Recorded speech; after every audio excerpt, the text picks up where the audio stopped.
There is a systemic failure in Portugal nobody's talking about. Literally, Portugal is going to shit. Excuse my language, but it is true. Take, for example, the housing market. It is impossible to rent a house in Portugal now, especially when you live in Lisbon. Think about it. When you go to the site where you find houses or rooms or apartments to rent, the amounts are ridiculous. I swear to God. They're renting a room for half a grand, so half €1,000, which is like €500. Sometimes bills not included, and the room doesn't have a window. The prices are non-negotiable. The room does not have a window, and they do not even give you a lease contract. So you don't get a contract, which means you cannot declare this expenditure that you're spending to the finances. And without a contract, the landlord is not bound to any agreement, which means they can kick you out whatever they need. And this is so ridiculous. This is unbelievable. First of all, why would anybody want to give out a room for rent or a house or an apartment without a contract? Because they don't want to pay taxes. So, well, it's an illegal thing. But it seems like nobody cares. You don't see the state investigating these issues. And also, the prices of the houses I have noticed are not based on anything specific. It's just the landlords or the agencies putting out these numbers. They just come up with these numbers. I swear to God, it doesn't make sense. There isn't nothing to compare the housing prices to. Literally, like every year, the the rent is going up at least €50 on average. That's crazy. Like a room that you rented €400 last year, this year is between 480 to €500. What the heck is happening? Why? Why? Because Portugal now is like dashing out gold to everybody, so the prices has to go high or what? It's unbelievable. Unbelievable. And I'm gonna expose this. This is true, but most of the landlords don't pay taxes on their houses. So they don't give you contract, which means they get to evade taxes. And this is a widely spread practice in Portugal nobody's talking about.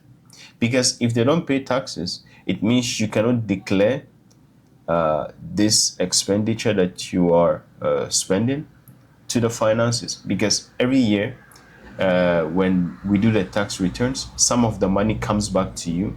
Okay, the contributions you do to the state, some of it comes back to you. And apparently for rent, at least for renting of a house or a room, it's between 700 and then the maximum I think is €900, right? You don't get that money. The landlord gets it all because he never declared it. And also, there's one thing with the immigration now that in Portugal, you have to show that you live somewhere. There's two ways to prove that, right? The first is you take two witnesses from where you live. Good luck finding that, because most people live where they are not registered. Here we have freguesias, okay? And the freguesia is a parish, and these parishes, well, you can whatever parish you're registered in as a Portuguese is where you vote, right? But most people are registered in places they don't live there. So let's say somebody's registered in a city called Santarém, right? But they live in Portugal. When it's time to vote, they go to Santarém to vote. So you might be living somewhere with some Portuguese people, but they are not from there.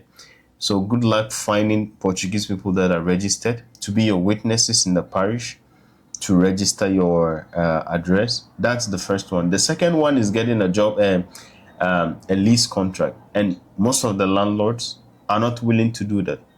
And they don't budge on the prices either. They are asking ridiculous some amount of money, but they don't want to give you a contract. I swear to God, I have thousands and thousands of chats with landlords on the site. The one I use the most is called the Dialista. Could be anyone. You go because there's a way to chat them to say, hey, look, I'm interested in your room. Can we schedule a visit? They say, yeah, sure. And you ask them, can you give me a lease contract? They say, I don't do a contract. But look at what they're asking you. They're asking you at least two rent. So if it is €500 or €600, let's say, if it is €600, you have to give them upfront 1,200 to enter in a room or an apartment with no contract. This is crazy. This doesn't happen anywhere in Europe. Maybe it does, I don't know, because I live here. But this is absolutely insane. Sometimes they ask for 3 rents.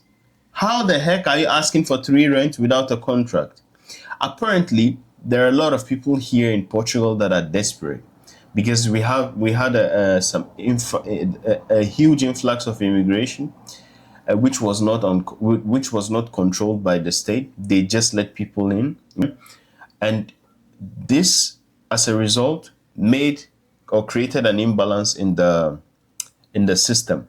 Here we have this amount of houses or rooms available to rent, and then we have this amount of people trying to rent. Do you see like the discrepancy? So it's a lot of people vouching for the same number of rooms that almost are unavailable. So it causes a housing crisis. I don't know why nobody's talking about this. This is crazy. You cannot rent anything here in Portugal, especially in Lisbon. Damn. I think the state should look into this, man. This is absolutely insane. And the prices are rising crazy. Don't even get me started on buying a house here in Portugal. By the way, I believe it doesn't make sense to buy a house in Portugal because the prices are overinflated. I think this has to correct. This has to crash somehow. I'm not wishing for it to crash because it might hurt a lot of people, but this doesn't make sense. Portuguese people cannot buy houses.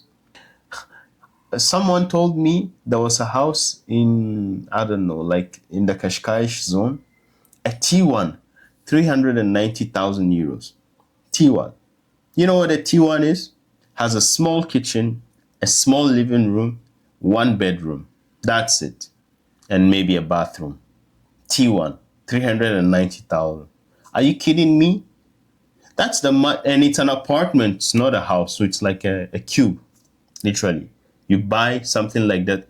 I do not understand. That money could build you a house with several rooms. Literally. This doesn't make sense. The market doesn't make sense. So I'll tell anybody moving to Portugal, keep this in mind. It's insane out here, man. It's literally insane. I don't know why nobody's talking about this, but this is absolutely crazy. If you're moving here to have unless you have like millions and millions of euros and you don't care, that's good for you. But if you're coming here with the idea that Portugal is a good place to move and nah, man, yeah, forget about it. Maybe Spain. I don't know how about Italy, but man, Eastern Europe is amazing.